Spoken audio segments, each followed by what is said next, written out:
Salam, selamat pagi saudaraku. Jumpa lagi dengan program 5 menit bersama Tuhan.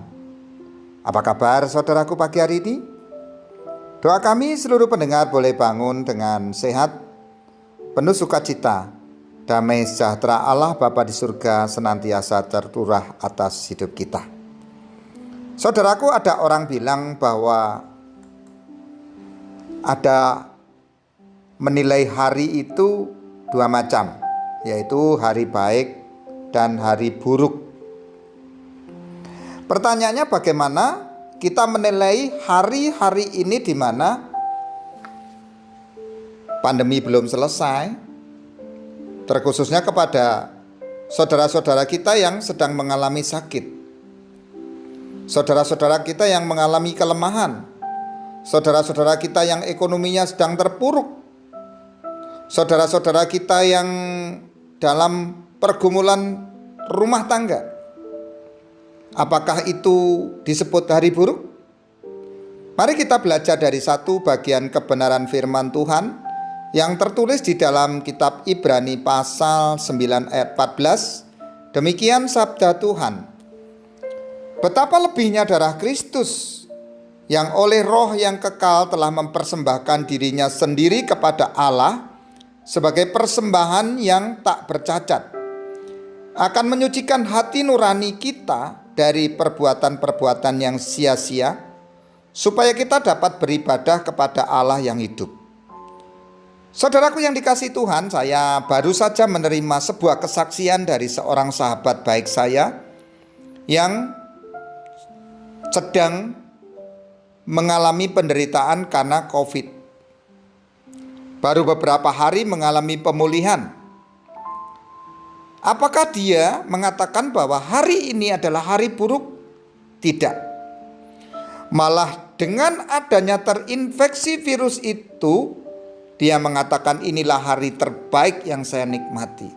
Saya menyadari bahwa selama ini saya mendustakan Roh Kudus. Selama ini saya telah berdosa. Selama ini saya telah terpuruk.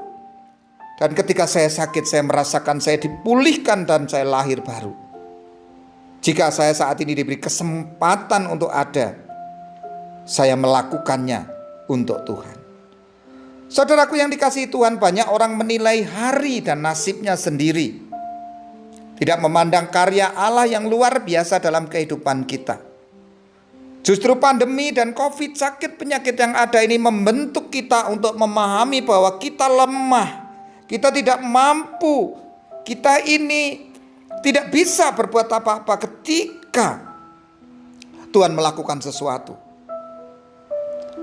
Saudaraku yang dikasihi Tuhan, mari kita perhatikan betapa lebihnya darah Kristus. Saudaraku, ini berbicara tentang pengorbanan. Banyak orang sudah melakukan dosa, malah memikirkan dosa. Jadi dosa yang ada bukan karena perbuatannya, tapi pemikirannya yang tidak berdamai dengan Allah. Pemikirannya yang tidak memahami pengorbanan Kristus. Maka melalui perenungan ini, mari kita bersama belajar bahwa kita ini adalah orang-orang yang sudah ditebus. Kristus telah mempersembahkan darahnya yang kudus, mempersembahkan dirinya untuk kita.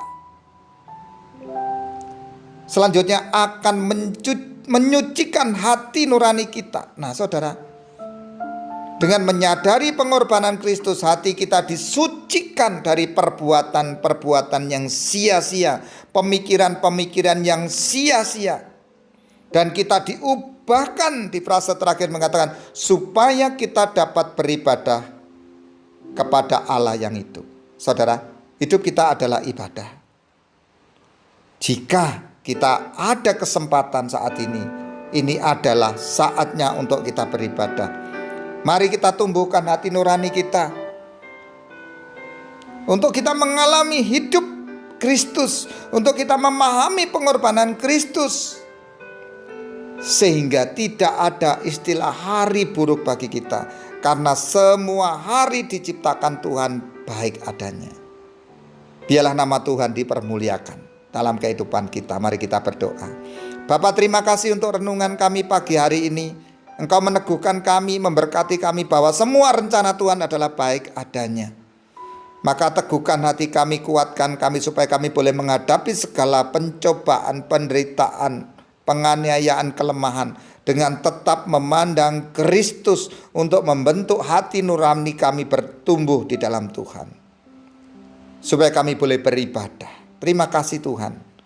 Berkati kami, tuntun kami, pakai kami menjadi alat-Mu demi kemuliaan nama-Mu. Dalam nama Tuhan Yesus kami berdoa. Haleluya. Amin. Saudaraku diberkati melalui perenungan ini, silahkan klik tombol subscribe, like, dan juga share kepada saudara-saudara seiman kita. Jika kita merasa diberkati, tulis juga di kolom komen apa yang didapat di dalam perenungan ini. Biarlah nama Tuhan dipermuliakan. Akhirnya, selamat pagi, selamat beraktivitas, tetap semangat, jaga kesehatan. Tuhan Yesus memberkati kita.